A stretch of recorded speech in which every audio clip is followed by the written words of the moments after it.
మహిళా trainee IPS పై లైంగిక దాడి వేధింపుల కేసులో ఉదయ్ కృష్ణారెడ్డిని పోలీసులు అరెస్ట్ చేశారు. ఈ నెల 18వ తేదీన ఉదయ్ కృష్ణారెడ్డిపై అత్తాపూర్ పోలీసులకు ఫిర్యాదు చేసింది మహిళా ట్రైనీ ఐపీఎస్. ఉదయ్ కృష్ణారెడ్డిపై కేసు నమోదు చేశారు అత్తాపూర్ పోలీసులు. కేసుకు సంబంధించి పూర్తి డీటెయిల్స్ మా ప్రతినిధి రాధాకృష్ణ అందిస్తారు. రాధాకృష్ణ, నల్లి ప్రస్తుతం ఉదయ్ కృష్ణారెడ్డి ట్రైనీ ఐపీఎస్ ని కొద్దిసేపటి క్రితమే అత్తాపూర్ పోలీస్ స్టేషన్ కి తీసుకుని వచ్చారు. ప్రస్తుతం అత్తాపూర్ పోలీస్ స్టేషన్ లోనే ఉదయ్ కృష్ణారెడ్డితో పాటు విచారణ అధికారిగా ఉన్న డీసీపీ లావణ్య నాయక్ అలాగే ఇతర అధికారులందరూ కూడా ప్రస్తుతం ఇక్కడే ఉన్నారు. కొద్దిసేపటి క్రితమే అతని ఉదయ్ కృష్ణారెడ్డిని ఇక్కడికి తీసుకుని రావడం జరిగింది. నిన్న సాయంత్రం మిర్యాలగూడ దామరచెర్ల సమీపంలో అతన్ని హైదరాబాద్ కు సంబంధించిన టాస్క్ ఫోర్స్ టీము అదుపులోకి తీసుకోవడం జరిగింది. అక్కడి నుండి నేరుగా అతన్ని అత్తాపూర్ పోలీస్ స్టేషన్ కి తీసుకుని వచ్చి ఇక్కడ అతనికి సంబంధించిన స్టేట్మెంట్ కొన్ని సంతకాలు చేయించుకోవాల్సి ఉంటుంది. అవి చేయించుకున్న తర్వాత తిరిగి అతన్ని టాస్క్ ఫోర్స్ కార్యాలయానికి అక్కడి నుంచి త్రిబుల్సీలో ఉన్న మరొక కార్యాలయానికి తీసుకొని వెళ్లి అక్కడ స్టేట్మెంట్స్ అన్ని కూడా రికార్డు చేయడం జరిగింది. ఆ స్టేట్మెంట్స్ అన్ని పూర్తయిపోయిన తర్వాత ఇవాళ కోర్టులో హాజరుపరచాల్సి ఉంది.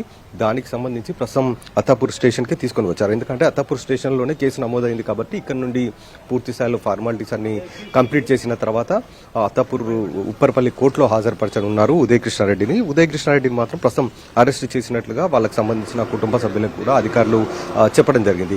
మహిళా ట్రైనీ ఐపీఎస్ కి సంబంధించిన దాంట్లో ఈ నెల 18వ తేదీన ఈ కేసు నమోదు కావడం జరిగింది అత్తాపూర్ పోలీస్ స్టేషన్ లో.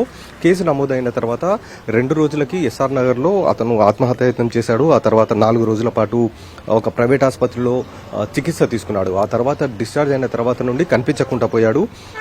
దీంతో అతని కోసం ఉదయ్ కృష్ణారెడ్డి కోసం 4 టీంలని ఏర్పాటు చేయడం జరిగింది. నిన్న తన సొంత ఊర్లపల్లిలో అతను కనిపించి ఎన్టీవీతో ప్రత్యేకంగా మాట్లాడడం జరిగింది. తను పూర్తిగా న్యాయ వ్యవస్థను నమ్ముతారని, తనకు న్యాయం జరుగుతుందని చెప్పారు. అలాగే తన నిర్దోషిత్వాన్ని మొత్తం కూడా తను నిరూపించుకుంటారని కూడా చెప్పడం జరిగింది.